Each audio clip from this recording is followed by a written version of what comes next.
decor. Sorry, your organization here, the End Violence Partnership, what is put in place really to as a response and as a way of moving forward to achieving the Sustainable Development Goal. And it's really a unique platform that brings together evidence, advocacy, funding as well, and works with a large number of organizations, government, civil society, NGOs, philanthropies, you name it. It's over 750 organizations that are working in countries globally, regionally, on the same agenda. So this is a really huge platform, and I'm sure you've all been to the website, but it's full of resources as well. Next slide, please.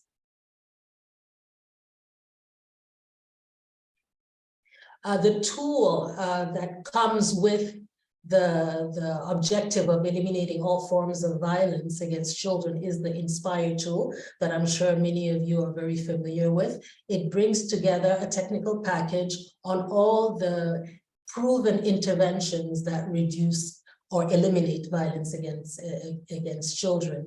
And I will not go through it in detail. This was developed with a large number of partners. It's evidence-based, and from the technical package, we have developed tools that for scale up, for monitoring and evaluation of the different interventions taking place in countries. So this is, if I can say, the toolkit in order to achieve our 2030 Sustainable Development Goal. Next slide, please.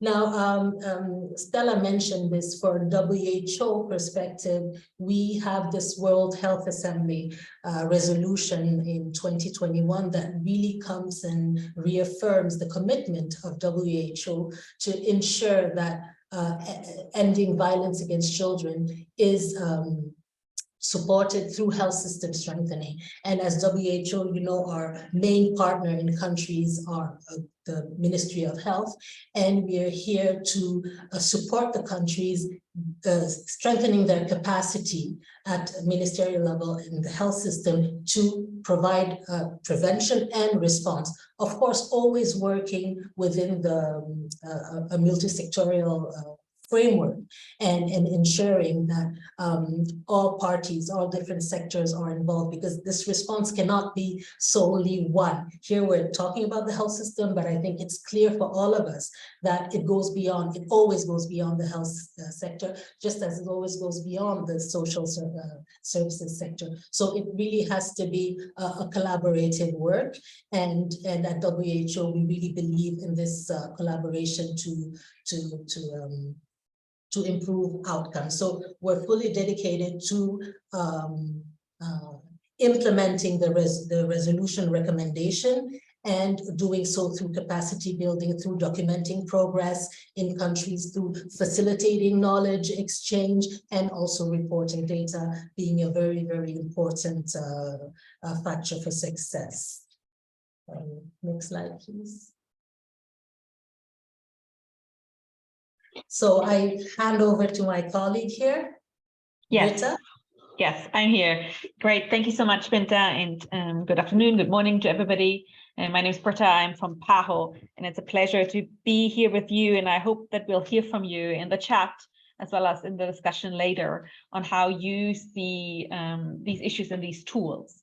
I'm going to continue with the presentation that is shared between me and Binta, and I'm going to focus for the next minute on really the health system's response. We know that it's fundamental that survivors of violence, regardless of where they are or who they are, have access to quality health care, that they have access to quality services that allows them to provide, to access comprehensive support to all of their needs, whether they're safety, emotional, physical, or other.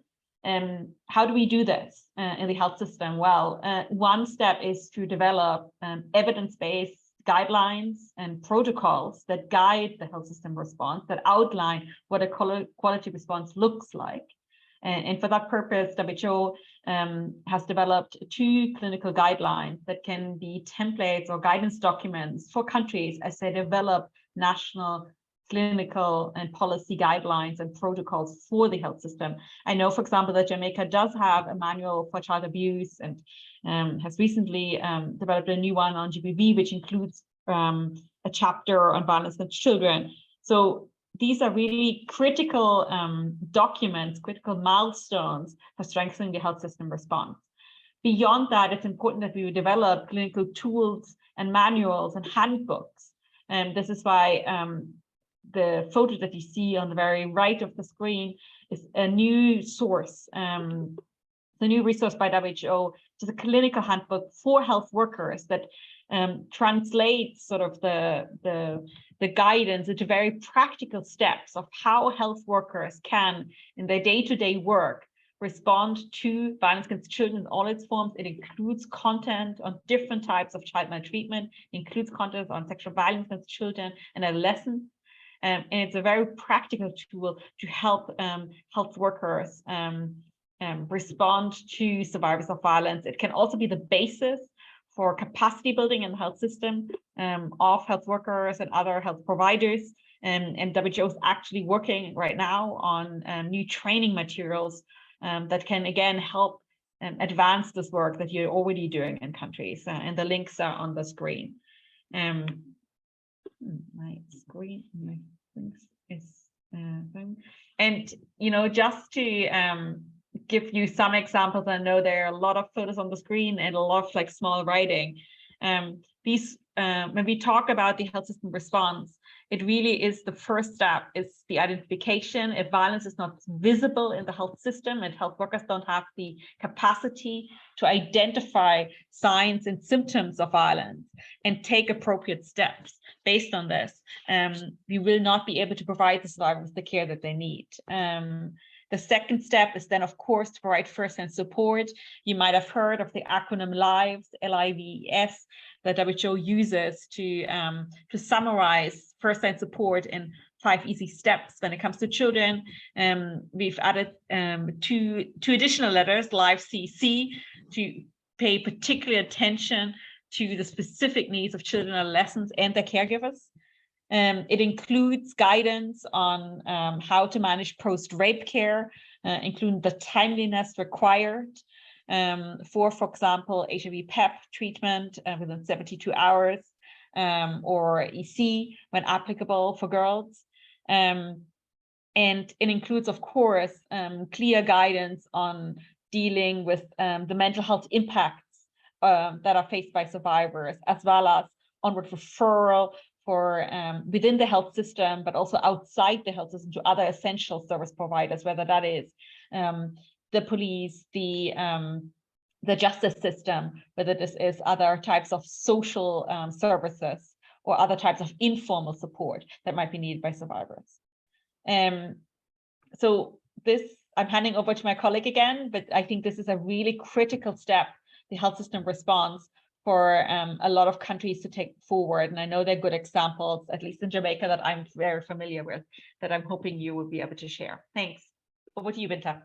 Thank you, Britta. So yeah, really very important tool that I hope you have questions on. To continue on the different areas we work on in WHO, the parenting support. And this is here indicated as forthcoming, but it actually has been released. It's the WHO guidelines on parenting to prevent child maltreatment and enhance parent-child relationship with children 0 to 17 years. So the title has been a little bit changed. And we, during the COVID pandemic, as you know, with the situation, parents having to stay at home with their children, we developed with other partners many resources to support parents. And from this work that was done around COVID, it was expanded into a partnership. Next slide, please.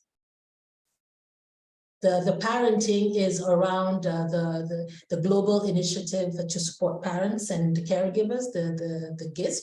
And this is a platform including WHO, UNICEF, the End Violence, and ECDAN, Parenting for Lifelong Health, NGOs and academia, to really bring together the advocacy, the evidence, and use innovative tools and scale the interventions that work to support parents. Because there are lots of interventions, I'm sure, for those who are listening, you have many examples in your country. So this is really to bring them together and scale. And we had a very successful convening almost a year ago now, Stella, and we had around 400 participants who were very active, and we realized how much was going on in the African region, and other regions as well have engaged in activities around parenting. And if I can say, it's become a really hot topic,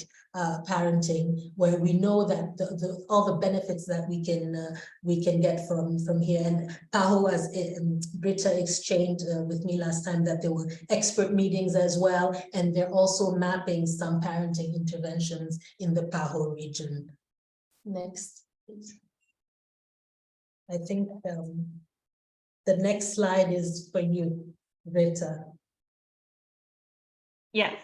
Another important setting for violence prevention, and you've heard several people say now how it's important to work in a multi-sectoral, collaborative manner. And I think this applies specifically to the school-based setting, where we know there are sort of two sides of the coin in school-based settings, where on the one hand, access to education is a protective mechanism for violence. Schools can be a great opportunity to change norms, to address, to build skills of children, to ensure protection of children. But on the other hand, it can also be a setting where violence takes place, where there might be new risks of violence, whether this is corporal punishment, whether this is bullying in school-based setting, or physical fights. So this really just underlines the need to pay attention to school-based settings. As a result, WHO worked with partners to develop a manual that is a handbook to guide us really in how can we use this opportunity provided by schools and ensure that we prevent violence, that we foster positive relationships, and that we help children to learn, to be healthy, and to advance. So I encourage you all to check out this manual and to consider whether in your countries, in your setting, there could be work to advance prevention of violence in school-based settings. Sure, if I'm the next one. Sorry again. Yes. And I'm going to just briefly continue. I think one thing that we've certainly learned in the pandemic, but I think it's a much broader trend, is that a lot of our lives are now happening online, whether this is learning online that we do, whether this is connections, social connections through various social media things, whether this is where we get our news and our information. There are various things where we play games. There are various ways of like how our life happens now in sort of an online setting. This has a lot of opportunity to get access to information, to access new connections, new friends, new peers, new learning, but it also comes with risks that we need to be aware of and that we can need to mitigate. As a result, there's a new tool that looks sort of what works really to prevent online violence against children. And that provides very practical guidance on how we can ensure more comprehensive programming on violence against children that includes both online and offline dimensions of violence, that deals, for example, with things like online bullying or online sexual harassment, that provides some guidance on how we can start to tackle these based on what the evidence shows us. This is a relatively new area, but it's not an area without evidence and where we don't know what to do. So I'd love to hear whether you in your countries have advanced something in this area related specifically to online violence. I know part of working with other stakeholders on violence prevention also means engaging communicators, engaging journalists and the media. So it's great to see this new tool that has been developed to really guide journalists or train journalists on how we can report accurately on violence against children. I know they have been not in Jamaica as far as I know, but they have been in various countries in the Caribbean, as well as in Latin America now, a series of trainings for journalists and for communicators. I think in the pandemic, we've seen there's more interest in this topic of violence that has allowed us to really increase the visibility of the topic, which I think is always a first step for action. But it also poses new challenge in that when we get more visibility, we need to make sure that the data we use, the information we use, the messages we send are in line with our overall vision of violence prevention and our rights-based and survivor-centered and gender-sensitive. So I think this guide is and the related training material is a great resource that can be considered by everybody on the call. I'm handing over to Binta again. Over to you. Thank you. And I'm going to bring you back to multi-sectoral collaboration and show you this guidance developed by End Violence and Partners on multi-sectoral collaboration. I think I don't have to preach here. We all know the benefits of multi-sectoral collaboration, and it's not only a benefit, it's a must when it comes to ending violence against children and the work that we do. And I like to quote the document itself that says that the whole is greater than the sum of its parts, and which is really very true. This tool is really useful, and it's been adapted to apply to ending violence against children. It gives a step-by-step guidance on how to collaborate, because we all want to collaborate. Sometimes it's very difficult to do. We don't know how to begin. And this tool really goes step by step by first identifying the perspective of each entity. Let's say here, there's an example here around the Ministry of Health. What is their expertise? What are their resources? What is their perspective on the issue? And also analyzing the other departments that would work on it. Here, as an example, the police, but it could be social affairs or other. And by doing a first, a thorough understanding of the different entities, and in a second step, analyzing their strengths and how they can collaborate, brings out all the opportunities that can then be triggered into action. So this is a really, if you don't know the tool yet, there's the link. Please use it. And I'll pass on to Britta again. The next slide is for you.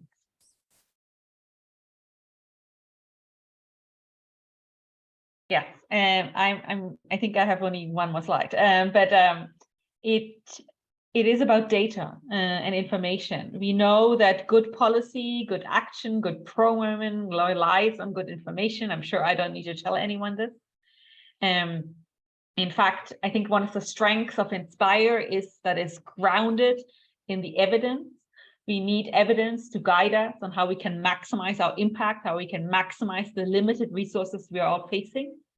And I think this is where Violence Info comes in, which is an online platform that all of you can access, which has very recently, last year, in 2022, been updated. It includes a range of evidence available on violence against children, youth violence, homicide, and a whole range of different types of violence that you can use, that summarizes the data. And we just copied like some photos of the way it's presented, that collates different type of scientific peer-reviewed information and other data sources to really guide you in your programming, your policy making. And it is a fantastic resource to ensure that our ongoing work is data-driven and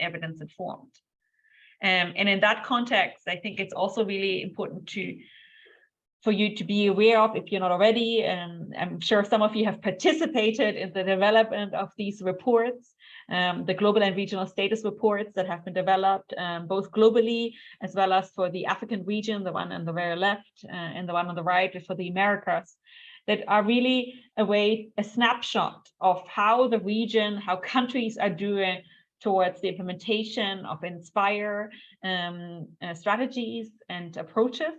And I think there's so much that we can learn from this information, both in terms of what works. This is not a new topic, and there is a lot that we can share with each other, including between pathfinding countries, to really learn from each other. But also it points to some gaps and areas where we can do better, where we need to focus our approaches, where we need to bring in other types of support to ensure that all children and adolescents have access to the needed support, to the needed programming, and are able to live healthy, happy, long lives free from violence. So please check out these reports and the data that's associated with them. And I think this is the end of the presentation. Again, any comment would be very welcome, either in the chat or by taking the floor. I don't know, Beth, over to you or to everybody else. I'm going to stop sharing.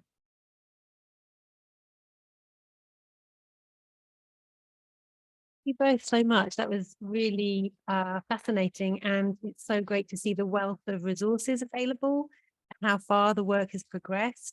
I think we're gonna, in a little while, we'll have some kind of interventions from some of the countries present, talking about where they're at, their progress, their current challenges, their priorities maybe. But first of all, maybe a chance to ask questions. Does anyone have any questions about the presentations or any aspect of what has been presented so far? I think you can just unmute, or you can put your hand up if you have a question. I know sometimes questions take a while to formulate. They do for me anyway.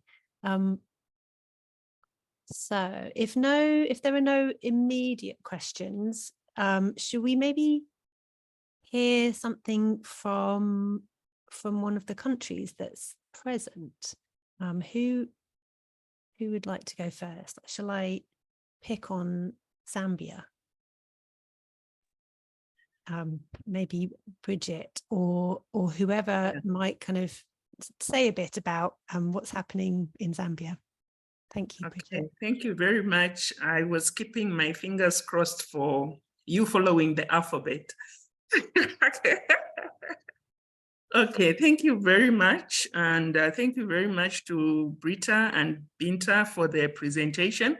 It has kind of opened up more on how the efforts and different interventions have advanced in terms of addressing violence against children. I was particularly interested in everything, but I kind of came a lot more alive when we are speaking about multi-sectoral coordination or collaboration, and coupled with data collection, because you can only collaborate when you have evidence before you. So I think that those two pillars stand out for me. But on the part of what is happening in Zambia, I think we've reached one of our greatest milestones through the enactment of the Children's Code Act, which has provided as one of the provisions the mandate to provide for strategies and policy regulations around ending violence against children. So that can be broken into several parts to kind of come up with the various interventions, as has been highlighted in the presentation that we have received. But also within the Children's Code Act, we have provisions on coordination as well, where we are being tasked to provide, to prescribe how coordination is going to be handled at all levels, district and national level. So we already are looking at your resources and seeing how they could help inform what already has been provided for us in the Children's Code Act. But other than that, particularly, I think you highlighted in your presentation on safe schools or prevention of violence in schools. We also, within the same Children's Code Act, have a whole part providing for safeguarding. And within that provision, they've also given us the mandate to prescribe how we can actually roll out safeguarding in all places. So we see this as an opportunity that we can leverage on, because while we were framing the Children's Code Act, we were on the sidelines also framing a national child safeguarding framework, which I wish to inform you that will be launched on the 26th of, I think, April this year. And in the launch, we are saying we will launch it in a manner that will indicate to the people, to the nation, to institutions and organizations working with children, that this comes with an obligation, that institutions that are handling children should put in place safeguarding measures which are accountable both to the children as well as to the duty bearers handling that. So we see quite a great opportunity in the information we have received and in already what has been leveled for us through the enactment of the Children's Code Act. But I also think that in a subtle way, we have managed to bring this conversation to into the 8th National Development Plan, where we have provided indicators on how we hope to see the progression in the reduction of violence against children from the 36.9%, most probable to 5% by 2026. So those are some of the indicators that we have set for ourselves. But of course, this cannot be achieved through one sector. So it brings to the fore, once again, the need for multi-sector engagement, the need for sharing the resources that are available. But I think also what stands out in multi-sectoral coordination for me is creating also a pathway for referral, because you can discuss in one place, but if you don't know the next person that takes it up from yourselves, then it becomes a challenge. So we're trying to see how we can build within the coordination system a clear continuum of how you progress in preventing violence, in responding to violence, and also in reporting violence, especially the reporting part. Oftentimes we report in a way that scares everyone into inactivity. Now we don't even want to act anymore. But we want to probably reach a situation where, or a place where when you report for information, so that information that is proactive, so to speak. If I hear this information, what should I do? What is my next point of call? And that way we think we will then advance a lot if we can work around the reporting with the media houses, especially with the blown out media. I mean, social media now, anything goes. So we need to kind of work around some of the resources that you have shared with us, of course, leveraging on what we already have on the ground as a country. I think for now, I can pause there and yeah, thank you. Fantastic. Thank you so much, Bridget. Really interesting to hear that. Maybe we'll just see if there's someone who is going to speak from Jamaica. Don't know if it's Charlene, maybe. Tell us a little bit about how things are going there. Thanks, Bess. Good morning, good afternoon, good evening, colleagues. Thank you to Binta and Britta for your wonderful presentation. I knew about some of those resources, but not all. So it was great to see all the work. Much like Bridget, very interested in the multi-sectoral coordination work. I think that is something that we need to strengthen in our context. But also, as you were speaking, I recognize that we are doing quite a lot already in Jamaica on a number of these areas. And I'm so pleased at the Jamaican representation. Hi, everybody who is here. We have a number of partners online who should be able to contribute to the conversation. Of course, my UNICEF colleagues in health, communications, mental health, they're here, child protection representing. But we also have a number of government representatives from the National Parenting Support Commission, the Ministry of Health, our National Violence Prevention Commission, the Office of the Children's Advocate, Child Protection Services, and of course our CSO partners who are on the ground trying to bring all of these various things together. So we have a number of those partners as well. And so I'm hoping that they will add to the conversation. But essentially in Jamaica, we do have a national plan of action that is for an integrated response to children and violence, which is of course based on Inspire strategies. But we do need to work on actually the coordinated intersectoral part and implementing it in a way that makes sense for our children and families. So that's something that we're always looking at and supporting.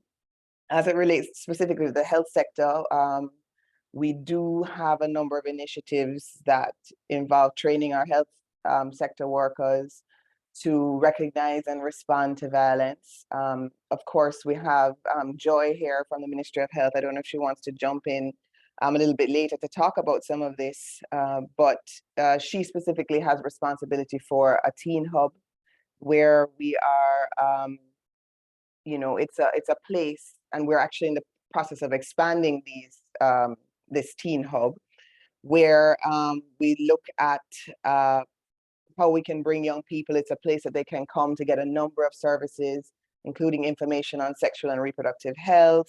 We're looking at how we can integrate information on life skills, on the prevention of violence, gender-based violence, intimate partner violence at this teen hub, and also strengthening and training of the health sector workers who will be there based at the teen hub. So I know Joy can tell us a lot about that. We have a lot of parenting work. So many things that you had mentioned were ringing a bell for things that we're doing here in Jamaica. We're doing things with Parenting for Lifelong Health in a collaboration with Parent Text, which of course has messages on the prevention of violence and strengthening the relationship between parents and their children. We have specific material developed for use with parent facilitators. A number of our CSO partners have been using this material that focuses on, again, strengthening the parent-child relationship, looking at issues of family violence and how to prevent family violence. So we think that that's important, an important addition to the parenting space. We do work with adolescent mothers specifically to help empower them.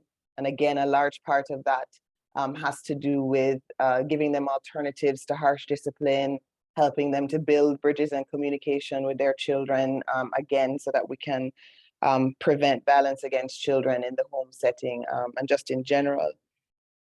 In terms of the schools, we have the Ministry of Education has a number of things. They're working on a safe school policy right now that I know can benefit from some of the resources that you mentioned. We also have a school-wide positive behavior intervention and support framework, which looks at,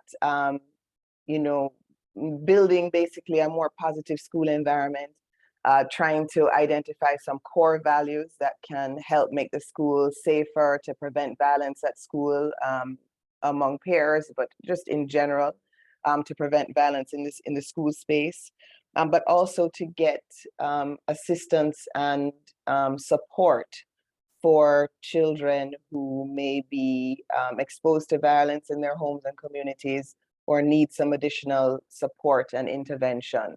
And that may take the form of group sessions or specific interventions for children at risk, but also some specialized interventions and care for children who may have, post-traumatic issues as it relates to being exposed to violence or being the victim of violence. And those resources might actually be outside of the school setting, and it's just a mechanism by which we can get them the assistance that they need.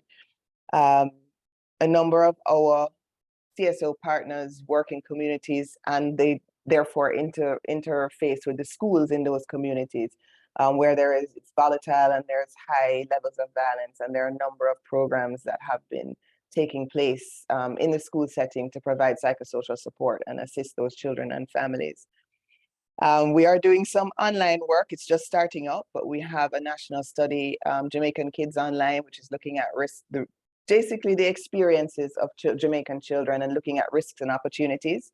So we're very, very excited in that work and the resource that you have there on the prevention of violence in online settings. And we also have recently started through the Spotlight Initiative, looking at how we engage the media. And so we've had a few sessions, and we probably would love to expand this work. But UNICEF specifically, we've been trying to engage with media houses, our main media houses, talking about how you report on some of these issues as it relates to violence and children, and just basically having a conversation with journalists and different aspects of the media to say, okay, what are some of the issues? How are we sensitive about these issues? How do we support children and families that we come in contact with, and ensure that we're protecting their rights in this space? And then finally on data, we have some individuals here who are very much involved in the collection of data under the CDC Violence Against Children study. Jamaica has just is in the process of completing our first VAX. And then, of course, UNICEF will assist with the data to action framework for that. So, of course, we're going to integrate that into our National Plan of Action and all the various organizations that are working in this, fight to prevent violence against children. And then UNICEF, we have just also completed our multiple indicator cluster survey in 2022. So it's being finalized as well, which will help to add to the data that we can utilize to look at children and families, women, well-being, including child protection issues. So lots happening in Jamaica, and I know we don't have much time, but I would love to invite anyone else from Jamaica to add to any other work or to add to what we have been talking about. So thank you so much for the opportunity. Thank you so much, Charlene. Certainly embodying the multi-sectoral approach there in coming from so many different angles. It's really impressive to hear. Yeah, is there anyone that wanted to add anything about Jamaica or about Zambia? Or I know we also have quite a few people from South Africa here today, and I wondered if anyone wanted to give us a little update on where you are in South Africa, maybe a minute or two to kind of tell us what's happening there. Maybe, Bessie, I can also acknowledge the UN agencies that are here with us. I know the Chief Child Protection under UNICEF is on the meeting with ourselves. Mm-hmm. I also know colleagues from Plan Zambia, World Vision, and other civil society are here in the meeting with us. And as we go on, they should feel free to join in and be part of the conversation. Thank you, Bridget. Yeah, great to have everybody here. Okay. Good morning or good afternoon or good night again to everybody. Fabian Vassar here, and with the National Commission on Violence Prevention. I just want to say quickly that, and hi to Charlene. Yes. Well, the National Commission on Violence Prevention here in Jamaica, we set out to be an evidence-based research unit. With our research and our work, we try to provide guidance to any violence prevention partners. We're not really just into violence against children. We look at violence against children, violence against women, violence against the elderly, intimate partner violence, among others. But we set out to be more database, evidence-based. One of the reasons is that here in Jamaica, we have a lot of violence prevention programs and initiatives in the past.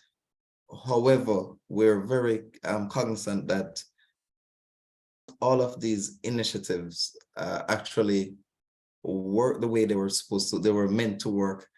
Maybe some of them need different levels of scaling up, and so on. A lot of them were without monitoring and evaluation guidelines. And so we're here as the research unit to, you know, do this research, provide the information so that any partner on violence prevention coming into Jamaica can get the good, reasonable information as to what works, what maybe won't work. Also, what we set out to do is to look at what others are doing so that we have less replication and waste of resources. So we want to try to find a way to optimize the resources so we get the best results in terms of reducing violence. All right, so other than that, we set out to look at the root causes of violence and make recommendations to the government and other partners. Our plan really is to have a 10-year plan for violence prevention recommendations to the government and to other partners here in Jamaica. Thank you, Fabienne. Yeah, the critical role of data and knowledge. Are there any other comments? Anybody from South Africa want to say a couple of words? Or anyone from, oh yes, Caitlin, go ahead.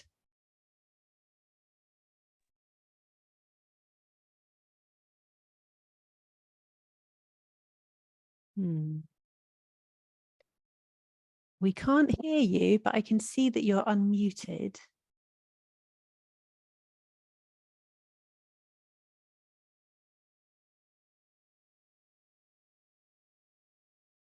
Oh, unfortunately, you can't hear the sound. Sometimes you have to click a button or something, don't you? Is there anyone else that wants to make a quick comment while Caitlin is, she's working it out? Yeah. Who else would like to come in at this point and talk about the work that you're involved in, or particular obstacles that you see, or particular opportunities, your current priorities?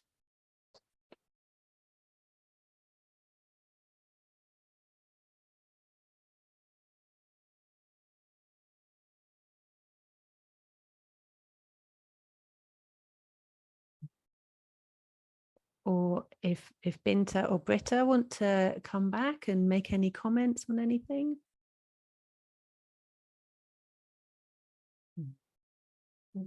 Maybe to fill up the time, Bess, I can go ahead. Yeah.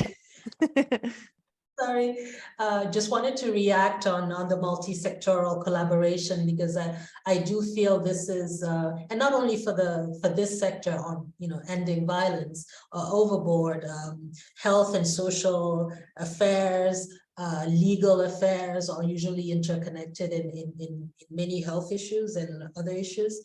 And multi-sectoral collaboration, as much as it's known to be important, and that's what's going to bring most the dividends, it is difficult. It's a difficult process. So, you know, I think we need some patience, we need some practice and time to get it right. This is it really go ahead and explore the tool. It's more of a tool that allows us to reflect and to find solutions, but there's still a step to put it into action and to really have people around the table. And one of the obstacles we do see is also around funding for multi-sectoral collaboration, because processes, organizations work differently. So aligning those administrative and financial processes can also be a challenge. And another point that I also wanted to raise is it's important as well to have a lead agency. And very often we know which organizations should come together, but we don't necessarily have a lead. So coordination actually becomes difficult because nobody takes that responsibility. And in some places it will work well because you have the right people who are passionate and who take that role. And in others, it could be more challenging. But I do think it's a work in progress, and it's already a good thing that everybody realizes how important it is. So I'll stop there. And thanks for the different experience sharing. Thank you, Binta. Okay. Caitlin, do you want to try again? We still can't hear you. Such a shame. Maybe you could write your comment in the chat. Maybe too long to do that, but Could I come in? yeah, go ahead, Stella. Yeah, mine is just to appreciate both Binta and Britta for the wonderful sharing of the resources. And for those who are on the call, I think these resources are open source, I believe, and so anybody can access them. It's really ready to use, and it's for us to make it popular and popularize it in our different countries. A special appreciation to Jamaica and Zambia. So much going on, and for me, it's an attestament to the fact that once there is clear leadership, there is the political will is mobilized, and you have commitment, then a lot more action happens in these countries. And I speak with confidence because we in end violence believe so much in pathfinding countries. Those are countries that have made commitment to champion the cause to end violence against children and have taken steps towards that. But both Jamaica and Zambia have demonstrated that they've gone beyond the steps that we have put in place, just having a national plan of action, making a public declaration, but going on to mobilize other sectors and involving the health, involving multiple actors is really, really a good example. I think we probably need to come back another time, but what I would like to propose as a recommendation is for us to document these very, very wonderful experiences for others to learn from. I know that there will be a lot more people who'd love to learn from examples that we've had on this call. And if you don't mind us requesting, we will probably get back to you again to say, Bridget, could you just pen this down? Or Chanel, could you just also pen this down so that we can have a document that can then be on the website for people to learn from the work that you're doing. But quite amazing. It's usually, I always think I know what's happening in the countries, but when I hear it again, I just get overwhelmed and say, wow, this is really, really amazing. Thank you so much. Thank you, Stella. I agree. Such quality work. We're very nearly at the end, but we've got just a really interesting question from Caitlin in the chat, which is about any good examples of legislative provisions that talk to the accountability of the health sector in reporting cases of extreme abuse against children. Law enforcement must investigate these cases, but health practitioners do not have an obligation to report. Yeah,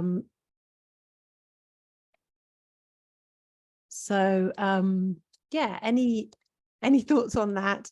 Any quick thoughts on that from either Binta or Britta or anybody else? I can come in first. Yes. Here in Zambia, we have what we call one-stop centers. And at a one-stop center, there's a social worker, there's a policeman, and the health practitioners themselves. So that if a case that warrants reporting reaches the hospital, at least the officers on the ground in a one-stop center will be able to pick it up and run with that case. So that is one of the ways in which while a victim is getting treatment, they are also being attended to by a counselor, but also a policeman is on hand to take the record and to ensure that if there's any evidence that needs to be preserved, it's preserved. Thank you. Bridget. Binta, please go ahead. Thank you. I think every country has its own legislation, but when it comes to WHO's position overall to mandatory reporting, we think that it's a bit tricky because mandatory reporting can actually make things worse. So of course, we always work with the legislation in place, but when it comes to what is the recommendation, WHO does not systematically recommend mandatory reporting of maltreatment of children, for example. And I think it's worth reflecting on this because it can sometimes make things worse. And we are more into identifying cases and the health sector in a rather discreet way taking charge of the response. So I think we have to be a little bit sensitive to how mandatory reporting can sometimes make things worse, just to highlight on that. Britta, please go ahead as well. Yeah, no, I think what Britta said, I was going to say the same thing, but like I just to respond, I think a lot of countries do have mandatory reporting by health workers as in the Chilean has just added to the chat, that it's the case in Jamaica. I think where that's the case, and it goes a little beyond the question that Caitlin is about language and law, but I think the important thing for the health system to function, and Britta has already explained why we don't recommend it like systematically to include mandatory reporting necessarily in a law. But regardless of what the legal situation is, I think it's important that health workers and the health system all is aware of its reporting requirements and understands the ones that apply in the specific case that you see in front of, because that's where we see the most mistakes being made, right? People assume that there's a reporting requirement, they're not sure how, and that's when confidentiality is breached, where often the survivor is put at higher risk or is potentially re-traumatized. So I think a first step, regardless of whatever the law says, is to make sure that service providers, especially at the front line, especially health workers that act often as the entry point, like Jareen correctly said, are aware of whatever the legal situation is and what it means for them in their role. Because, you know, at the end of the day, it should be our main aim in the health system is to support the survivor, to care for them. And they might not want to survive. They might not want to report. You may be required to as a health worker, as the case is, but then it's really important for you to know what your limits are and to inform the survivor of this, right? Like to inform the survivor of limits of confidentiality before you engage, not at the very end of the conversation, but at the very start. I think this is how we can ensure, regardless of what the law says, that we still respect the wishes of the survivor, which should be our primary aim. Thanks. Thank you, Britta. Really important question. And I feel there's probably many more like that, where you have to kind of tangle out that, tease out the kind of the challenges that you face in working together on these issues. But thank you so much for the thoughts shared on that really interesting, challenging issue. I think we are at the end of our time. So yeah, as Stella said, a big thank you to everybody for attending. Really, we were really overwhelmed with the number of people that registered for this event and the interest and the commitment in all of the countries to ending violence against children. I think Binta and Britta have both shared their contact details in the chat. We will share the recordings and the presentations. Thank you so much for the presentations. Thank you for your participation. And please do stay in touch. We look forward to seeing you at the next event. Have a good day, everybody. Thank you. Thank you so much. Thank you, everybody. Thank you. Thank you very much. Thank you.